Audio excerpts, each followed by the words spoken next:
Zodiac gumenjake iz serije Yacht Line Deluxe odlikuje široke mogućnosti korištenja, a idealno je pomoćno plovilo uz svaku jahtu. Ovisno o veličini jahte, Zodiac iz serije Yacht Line Deluxe nudi modele oznake 360, 400, 440 i 490.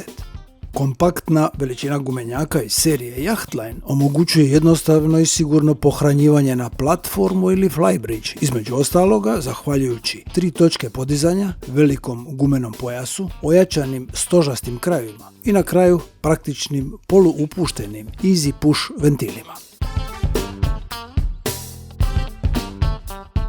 Osim toga, detalji kao što su dizajn stepenica i posebno oblikovana neklizajuća paluba osiguravaju maksimalnu stabilnost prilikom ukrcaja.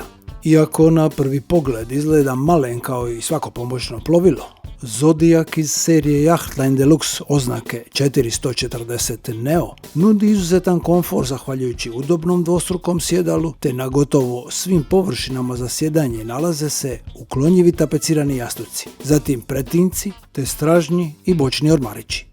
Funkcionalnost je na visokom nivou zahvaljujući opremi kao što su pramčana bitva, 2 stražnje inox bitve, 12-voltni utikač, 3 prekidača, navigacijska svjetla, konzola, upravljač, ugrađeni spremnik goriva od 57 litara, mjerač goriva, separator vode iz goriva, automatska kaljužna pumpa, kutija za baterije, nožna pumpa, 2 vesla, udubljenje za aparat za gašenje, set za popravak itd.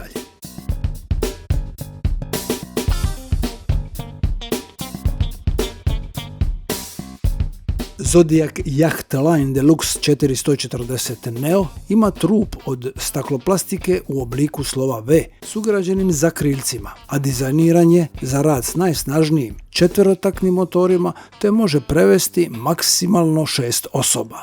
Tako je na testiranom primjerku bio ugrađen Mercury 60 oznake LPT-FI s kojim Zodiac Yacht Line 440 postiže maksimalnu brzinu od 35 milja na sat. Osim izuzetnih mogućnosti koje karakteriziraju gumenjaci Zodiac, Yacht Line Deluxe 440 Neo Tender poboljšava stil, opremu i udobnost i najzahtjevnijim korisnicima jahte.